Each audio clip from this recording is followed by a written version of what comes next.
do, yeah. I like it a lot. Do you like the texture of the sauce? I do. I like that it's not too spicy, but it's like a nice, like warm feeling. It's really good. Thank you. I'm glad you like it. Yeah. This is the best, really. I loved your red curry sauce. Amazing. I'm gonna try this tempeh. Thank you for coming to Lebanon. Thank you.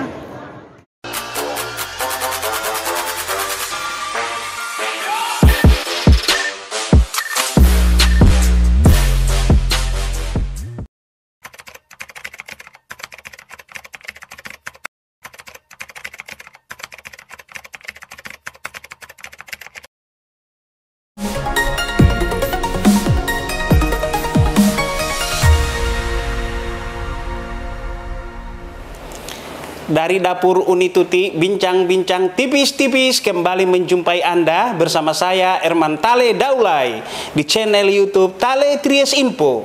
Di channel ini beragam isu yang kita angkat dan narasumber yang kita hadirkan untuk berbagi pemikiran dan pengalaman akan kita iris-iris menjadi tipis-tipis.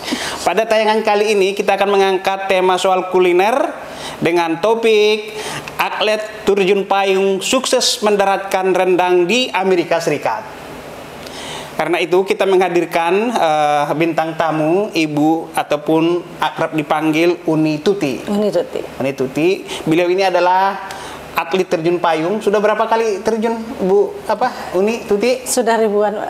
Sudah ribuan kali ya. Iya. Terakhir kali terjun bisa cerita sedikit berbagi pengalaman dulu. Terakhir kali terjun itu di 2016. Itu apa namanya? Sayangnya waktu itu pendaratannya kurang mulus, ya. Jadi ada suatu trouble, saya terantuk gitu kayaknya ya, bilangnya terantuk. Jadi saya mendarat agak keras, sudah mendarat, jadi tapi terduduk, jadinya terduduk. Jadi agak keras sehingga menyebabkan saya jadi cedera dan nggak bisa terjun lagi. Itu 2016 terakhir saya di Bandung kebetulan waktu itu. Mulai dari terjun ke terjun payung ikut terjun payung itu? Ikut terjun payung dari mahasiswa dari tahun 87. 87 ya, makanya udah nggak terhitung berapa kali mendarat. Sebenarnya sih ada diisi locknya, cuma dilupain locknya. Setelah insiden mendarat tidak mulus itu, Ibu boleh dibilang meninggalkan dengan sangat sedih. ya kan. Tetapi dari cerita teman-teman ada yang lebih horor nggak sih, Bu? Mungkin nyangkut di pohon atau seperti apa? Ibu boleh dibilang orang Indonesia kan masih beruntung gitu ya kan? Ibu masih beruntung masih mendarat. Tapi cerita teman-teman ada nggak yang nyangkut atau bagaimana? Pernah dengar cerita seperti itu nggak? Kalau nyangkut saya malah pernah mendarat di rumah orang. Kalau nyangkut di pohon enggak. Iya, pernah mendarat di rumah orang? Pernah mendarat di rumah orang. Jadi pas mendarat di Medan, kebetulan mendarat di atas seng rumah di Brimob. Iya. Hancur rumahnya. Maksudnya atapnya harus diganti segera. Itu mendarat di atap rumah orang gitu kan? Iya. Oke. Pemirsa Tale Tries Info, dari pengalaman beliau, kemahiran beliau dalam hal terjun payung, sekarang Unituti sukses mendaratkan rendang di Amerika Serikat. Betul. Nah, sekarang Unituti aktif menekuni bisnis kuliner. Apa nama usahanya, Bu? Namanya sekarang tadinya namanya UKM-nya Unituti. Sekarang karena harus ekspor, harus ganti nama jadi pakai PT, jadi namanya PT Rendang Unituti. PT Rendang Unituti. Iya. Kapan mulai dirintis usaha ini? Mulainya sendiri 2015, legalnya 2016, tapi kalau yang PT-nya sendiri baru 2021. 21 ya? Iya. Bu, pengalaman di terjun payung sama di pengalaman bisnis ini berkelindan nggak, ada saling kait-mengkait nggak? Buat saya itu ternyata sangat berkaitan, karena dari apa yang saya lakukan waktu terjun payung dulu, di mana saya sangat berkeinginan untuk mempunyai sertifikat coach. Oh iya, harus ada sertifikat untuk jadi pelatih gitu ya? Iya, coach. Walaupun waktu itu batal karena pada saat saya pengen datang, saya pengen mendapatkan sertifikat, kemudian pas waktu itu pesawatnya rusak, pesawatnya trouble, jadi saya batal pergi gitu loh. Dan pesawat trouble itu kalau misalnya bicara itu berbulan-bulan kan ya, nggak bisa kayak motor gitu materi kan. Jadi saya batal sertifikasinya dan di sanalah saya yang menjadi pemicu saya bahwa sertifikat itu perlu. Saya sangat menyadari bahwa sertifikat itu perlu. Nah, makanya produk saya harus bersertifikat. Oh iya, karena apalagi sekarang kompetensi itu ada sertifikasi, Bu. Apa aja sekarang profesor sertifikasi. Iya, jadi rendang ibu ini udah ada sertifikasinya ini? Sudah. Oh, udah kelas internasional juga ya? Insya Allah begitulah. Di awal merintis rendang Unituti ini, gimana awal mulanya? Bisa cerita nggak, Bu? Apa kesulitan, tantangan, sempat down atau bagaimana?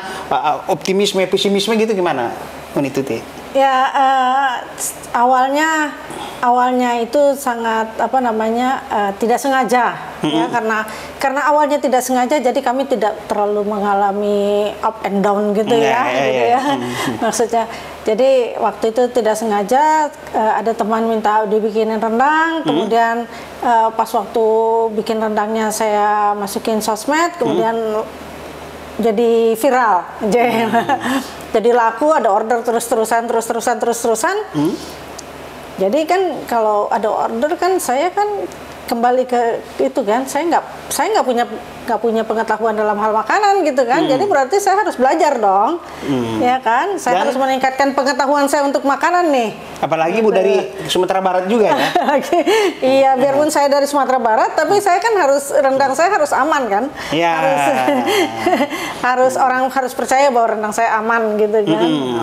Jadi segera saya bikin PIRT-nya, segera saya urus gitu ya, sangat segera. Jadi maksudnya kita mulai dari November, Desember saya udah sibuk-sibuk, sudah ikut training di bulan Februari. Mei sudah keluar PIRT-nya, jadi sudah tersertifikasi. Habis itu kita ikut halal juga gitu ya. Kemudian yang saya ingin ceritakan dari awal, karena order ini yang terus-terusan kan, saya juga pinginnya nggak cuman kerja keras ya, harus kerja cerdas juga ya. Nah, jadi yang saya pinginkan itu adalah produk saya harus bisa ekspor. Jadi dari tadinya awal masih lokal ya, masih domestik ya. Domestik, tapi kan waktu kita bikin usaha itu, yang ada di kepala bahwa produk saya harus bisa ekspor nantinya, gitu ya. Bahwa bagaimana jalan ke sananya belum nemu waktu itu. Gitu. Waktu Ibu di Terjun Payung udah ada bakat bikin rendang belum? Atau setelah berhenti dari ini apa memang? Belum. Aduh. Baru nih ngebut juga ya untuk kompetensi pengelolaan kuliner ini. Iya, ya kita kan belajar terus ya. Maksudnya seperti saya belajar terjun payung, saya juga belajar begitu juga untuk rendang kan begitu ya. Oh iya ya, malah terjun payung lebih ngeri ya. Lebih ngeri. Memang setiap pekerjaan itu ada risiko ya Bu ya. Ya, semuanya ada risiko, semuanya. Tapi kan kita biasanya risiko yang terkalkulasi ya. Ya terkalkulasi. Oke. Jadi awal mulanya bisnis rendang ini didahului dulu kemampuan memasak, kemampuan menerbitkan masakan-masakan khas gitu ya kan. Tentu kan rendang ini kan umum gitu ya Bu ya. Kalau nggak punya khas tersendiri juga, tentu dia tidak punya daya tarik gitu kan. Betul. Nah, bagaimana Ibu menghadirkan khas di rendang Unituti ini? Kalau boleh saya cerita, awalnya saya tidak tahu. Maksudnya, kenapa rendang saya tiba-tiba viral itu saya juga nggak tahu, gitu loh. Karena kan tadi kan ibaratnya ada teman yang minta bikinin, terus dia bilang terus tiba-tiba banyak order gitu ya. Resepnya pun Ibu nggak ada rencana saya mau mempelajari dengan seksama gitu, resepnya saya hadirkan gini-gini, itu nggak ada? Atau nggak, yang ada itu adalah bahwa saya harus bisa ekspor dengan resep seperti ini, dengan tampak seperti ini. Nah, yang baru saya tahu sekarang bahwa pada saat itu yang namanya rendang kemasan itu semuanya rendang hitam dan kering. Kering, sangat kering, seperti dendeng. Sementara rendang yang saya hasilkan dengan itu rendangnya basah. rendang saya tuh basah gitu Iya. loh. Jadi bisa seperti rendang yang baru diangkat dari kualinya ibu gitu loh. Ibu masak di rumah, kuali seperti itulah rendang saya. Itulah makanya ternyata itulah yang menyebabkan setelah sekian lama baru tahu itulah yang menyebabkan rendang saya laku gitu. Rendang saya sudah unik dari awal gitu. Yang basah-basah tadi itu. Iya. Oh, orang taunya kan rendang kering supaya kuat, tahan kuat gitu ya kan. Tapi Ibu agak basah. Tapi tetap tahan laku. lama gitu loh. Oh iya. Karena kalau basah katanya daya tahannya lebih cepat. Iya, Kalau kering daya tahannya lebih lama. Iya. Ternyata punya Uni Tuti basah tapi tahan lama. Iya, sekarang rendang saya bisa tahan 2 tahun. Kalio, saya juga bikin kalio. Kalio kan, tahu kan kalio kan lebih mudah dari rendang, hampir mirip gulai. Itu juga sudah tahan 2 tahun. Sembalado saya juga tahan 2 tahun. Wah, sembalado daging ya. Ada tanpa pengawet itu? Tanpa pengawet. Nggak ada pengawet-pengawet itu? Nggak ada. Jadi pengiriman ke Eropa, ke Amerika sana juga nggak ada masalah berbulan-bulan ya? Nggak ada masalah. Oke, setelah sukses di domestik, pasar domestik, omsetnya seperti apa Bu? Mulainya, saya mau belajar ininya dulu, trennya dulu. Apakah pertama sebatas Depok dulu atau apa namanya domestik, apa regional atau seperti apa gitu, gimana Bu awal mulanya? Jadi mulainya itu adalah mungkin kalau ini, jadi mulainya yang belinya adalah teman-teman penerjun saya. Oh, pertama yang pesan rendangnya Uni Tuti ini diorder sama kita, ya, penerjun payung. Gitu. Ya. Teman-teman penerjun, teman-teman kuliah juga, teman-teman kerja gitu ya. Nah, tapi ya ternyata saya tahunya begitu, gitu, dipesenin sama teman-teman. Tapi ternyata mereka bawa ke luar negeri, gitu loh. Jadi dan ternyata produk saya itu dibawa ke luar negeri aman-aman aja, nggak bocor, nggak dibuang di airport, gitu kan. Biasanya kan dibuang di bea cukai. Oh, mereka tur ke luar negeri bawa makanan Uni Tuti, ternyata di sana masih aman disantap. Aman, itulah yang membuktikan bahwa produk saya itu memang bisa dibawa ke luar negeri, bisa aman sekian lama ya waktu itu ya, sekian lama di suhu ruang. Bawa juga, mereka kasih juga buat anak-anaknya yang di pesantren gitu kan. Yang pesantren kan nggak punya kulkas dong. Iya, bisa. Dibawa, dikasih ke anaknya di pesantren, mereka percaya gitu loh. Berarti kalau kita pulang ke Medan, ke Sumatera Barat lewat darat mah enteng banget lah itu ya, udah nggak ada masalah ya. Cuma 2 hari 3 hari gitu ya. Iya. Aduh. Bulanan aja bisa, tahunan aja sekarang bisa. Setelah dari sesama mulut ke mulut teman sama penerjun, baru bergeser ke pasar umum mungkin ya. Ya itu kan sudah sudah nasional tuh ya, karena teman-teman saya kan di mana-mana gitu ya. Jadi juga, tapi yang menjadi sedikit pemicu buat saya itu adalah waktu ada yang beli dari Papua dengan lama pengiriman pakai pos saja 2 minggu. Iya. Ya. Kan berarti kan saya, produk saya harus aman dong sampai di sana kan. Gitu ya. Terus ada juga yang bawa yang keluar, kemudian tadi yang keluar negeri yang kayak gitu, yang tapi yang saya haru tuh yang ke Papua itu yang harus 2 minggu.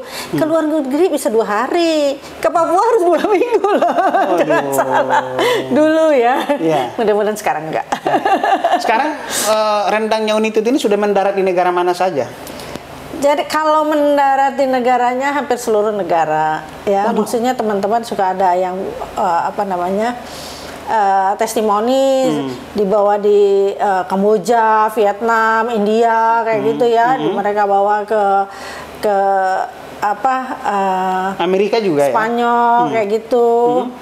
Amerika juga. Dari awal juga sudah ada fotonya di luar tadi yang di itu. Order alami sudah mulai ramai, order alami tanpa inilah. Kalau awal kan tadinya dibantuin teman-teman. Itu nggak dibantuin, Mas. Enggak ya? Bukan dibantuin, maksudnya saya bukan testimoni kan awalnya kan usaha kan biasanya gitu ya kan, ada. Jadi saya tidak, maksudnya gini loh, saya tidak memaksa teman saya membeli. Ya, saya tidak japri setiap hari gitu teman saya. Tapi kan order ke mulut ke mulutnya mereka kan memang kalau mau bawa ke luar negeri bawa aja punya saya. Kan gitu kan kira-kira. Jadi tapi saya nggak ya bantuan teman-teman oke lah bantuan, tapi maksudnya kesininya itu memang mereka repeat order gitulah. Itulah maksudnya. Oke, setelah rame secara Papua, bergesernya ke panggung internasional gimana Uni Tuti? Jadi bergesernya ke panggung internasional itu setelah saya memiliki sertifikat MD. Setelah, gini, jadi saya harus punya MD waktu itu ya, harus punya MD karena sekarang rendang harus bersertifikat MD. Nah, saya dapat fasilitas tuh dari BSN untuk mendapatkan sertifikasi MD. MD, tapi BSN punya persyaratan. Mereka mau memfasilitasi MD, tapi harus sampai HACCP. Jadi persyaratannya dari BSN nih, bahwa saya harus HACCP.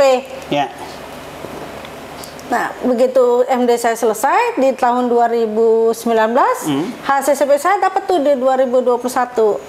Nah, ternyata pintu keluar negeri itu terbuka setelah saya mendapatkan sertifikat HACCP. Gitu loh. Tadinya saya kan nggak tahu gimana cara jalan keluarnya gitu ya. Begitu sertifikat HACCP, seakan-akan hari ini saya dapat sertifikat, besoknya udah ditanya, bisa nggak kita ekspor, kita pakai nih, kita ekspor ke Amerika, gitu lah. Jadi sekarang rendang Unituti mendarat di mancanegara. Iya, betul. Kan Ibu seperti kita ketahui dalam surveinya CNN Internasional pada tahun 2011, rendang itu mendapat peringkat pertama daripada 50 makanan paling lezat atau paling enak di dunia. Rendang makanan khas dari Sumatera Barat ini mengalahkan sushi dari Jepang, Thai dari Thailand, dak dari Cina. Kan luar biasa ini, rendang kita peringkat pertama. Bagaimana Ibu sekaligus duta Indonesia bisa menjadi perwakilan kita untuk tetap melestarikan khas rendang kita ini menjadi tetap yang teratas, karena dalam beberapa survei rendang ini langganan juara terus, bukan sekali. 2017 juga loh. Iya, nomor 1 lagi. Kalau nggak berapa kali terus juara terus dia rendang ini. Bagaimana agar rendang khas Sumatera Barat ini menjadi tetap di papan atas dan bisa memanjakan lidah masyarakat internasional? Ya, jadi alhamdulillah tahun 2021 kita ada Indonesia Spice of the World, ya kan, ada program pemerintah sampai tahun 2024 tuh ceritanya. Nah, rendang Unituti terpilih menjadi dutanya rendang Indonesia lah, gitu loh. Itu untuk di Indonesia Spice of the World. Jadi ya itu cara kami untuk berpartisipasi untuk menyampaikan bahwa produk rendang Indonesia itu makanan paling enak sedunia, gitu lah. Jadi selain itu juga sejak 2021 juga saya jadi karena kebutuhan itu tadi ya, program tadi saya juga mengeluarkan bumbu rendang juga. Oke, selain daging rendang gitu, ada nggak mungkin ada jengkol rendang atau rendang-rendang lain apa aja yang Unituti hadirkan dalam bentuk rendang ini? Nah, awalnya kan saya sebenarnya rendang bebek. Waktu awal sekali, tapi ternyata pasar nggak kurang baik. Yang paling banyak itu tetap yang diminta adalah rendang daging. Ya. Karena mungkin konotasi rendang adalah daging ya. Ya, betul. Kemudian saya ciptakan rendang baru, yaitu rendang paru. Sebenarnya rendang paru sering kan ya, sudah lama. Tapi rendang paru saya kenapa baru? Karena rendang paru saya lah yang pertama rendang paru basah, yang basah parunya. Nah, kemudian saya bikin juga rendang jengkol. Kenapa rendang jengkol muncul? Karena saya pikir-pikir saya di tanah Sunda nih. Orang Sunda ini pada suka jengkol. Saya ingin warna lain dong, rasa lain dari jengkol gitu ya. Udah 3 nih ya. Kemudian tiba-tiba ada teman saya. Saya pingin ke Swiss, tapi saya nggak boleh bawa daging, tapi saya nggak suka jengkol, kata dia gitu. Bikinin dong rendang kacang merah, bikinin dong rendang yang lain, katanya. Saya pikir kenapa nggak kacang merah, gitu kan? Kacang merah kan biasanya dicampur sama daging tuh ya, kalau kita ya. Betul. Rendang daging isinya ada daging dan kacang merah. Jadi saya bikin kacang merah, tapi nggak ada dagingnya, nggak ada sama sekali itu dagingnya. Lolos buat masuk ke Swiss. Gitu, jadi sudah 4. Akhirnya saya pikir yang selain rendang saya coba adalah dendeng balado. Udah 5 kan ya. Nah, pas waktu pandemi kemarin, jadi sampai sekian tahun saya bawa 5. pas waktu pandemi kemarin itu saya pinginnya kan orang semakin males ya, maksudnya pingin yang lebih praktis. Memang sih di rumah, tapi malah sibuk mengurus anak-anak, ibu-ibunya gitu ya, malah nggak sempat masak karena sibuk anak-anak harus belajar sini gitu ya. Akhirnya saya bikinlah yang makanan yang lebih mudah diterima atau lebih bisa jadi makanan sehari-hari, yaitu kalio rendang. Kemudian sambal lado dan bumbu rendang tadi. Jadi bumbu rendangnya kan tidak harus jadi rendang, cukup bisa jadi gulai juga bisa dipakai jadi gulai gitu ya. Jadi kayak bumbu serbaguna gitu ya jadinya ya. Bisa tergantung bagaimana pemakaiannya gitu lah. Itu yang muncul di waktu pandemi kemarin. Awalnya munculnya sebagai frozen, tapi segera saya bikin supaya bisa awet 2 tahun. Waduh, waktu pandemi kemarin justru Ibu tanda kutip membawa berkah ya, tanda kutip loh ya kan. Akhirnya kerja di dapur, nggak usah kemana-mana, lewat online gitu. Lewat online. Oke, terakhir kali nih Uni Tuti, bagaimana dalam hal kreasi rasa sehingga tambah waktu, tambah lezat, atau tetap statis, atau bagaimana Uni Tuti? Kalau kreasi rasa ini memang dari awal kita membawa rasa rendang Bukit Tinggi ya.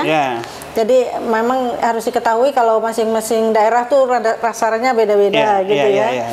Rendang Bukit Tinggi yang rasanya tidak mild gitu ya, bisa diterima umum gitu ya. Nah kalau untuk kreasi rasa saya karena ini produk kemasan untuk massal gitu, saya nggak bisa kreasi. Saya harus standarkan rasa saya gitu loh maksudnya. Jadi yang pasti yang bisa dibikin itu adalah produk barunya. Kita mau bikin produk baru apa gitu. Oh iya ya, kalau rasa udah ada standarnya ya. Distandarkan. Tenaga kerja sudah mulai direkrut atau udah mulai lowongan kerja sudah ini udah sekarang saya kami mulai dari berdua, kemudian bertiga, sempat ber-12 waktu pandemi kemarin, tapi kemudian berlima sekarang. Sekarang saya sedang mencari lowongan sih, lagi ada lowongan. Tapi jangan di sini lah. Dan maaf nih Bu, dari segi peluang bisnis, ini kita kalau fokus di rendang ini saja, kalau kita nyekolahin putra-putri atau seperti apa gitu kan, kalau di perkebunan sawit itu kita minimalnya memiliki 4 hektar sawit, itu udah bisa nyekolahin anak, udah bisa jalan-jalan dikit gitu ya kan.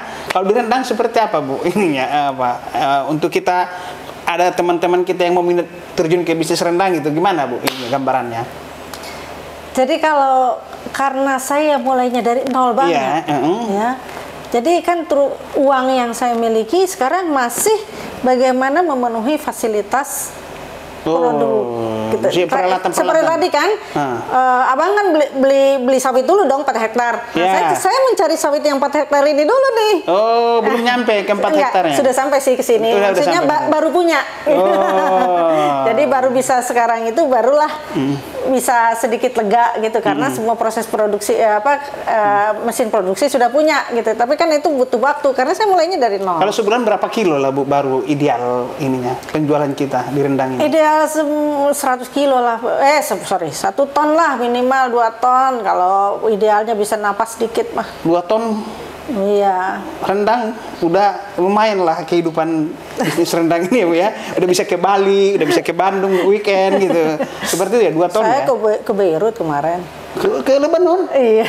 Waduh, berarti dari 2 ton itu udah inilah ya, udah berbanding lurus lah dengan kinerja hasil yang didapat gitu ya? Ya, kira-kira begitulah.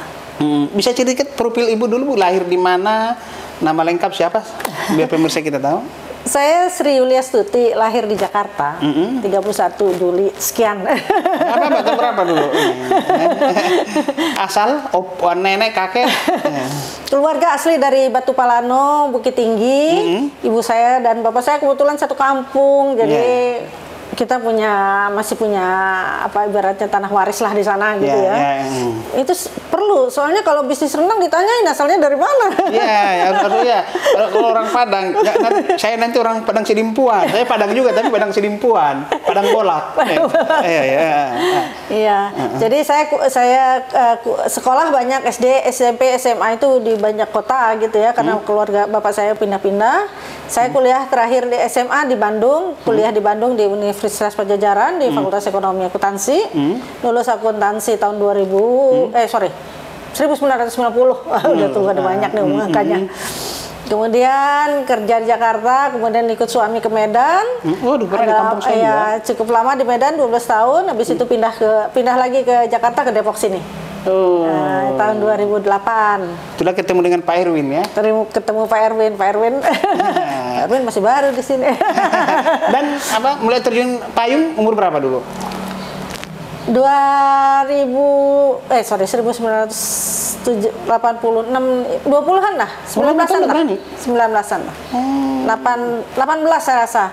Karena saya kuliah 2 tahun, saya termasuk cepat masuk di 17, 18 ya, 19 lah.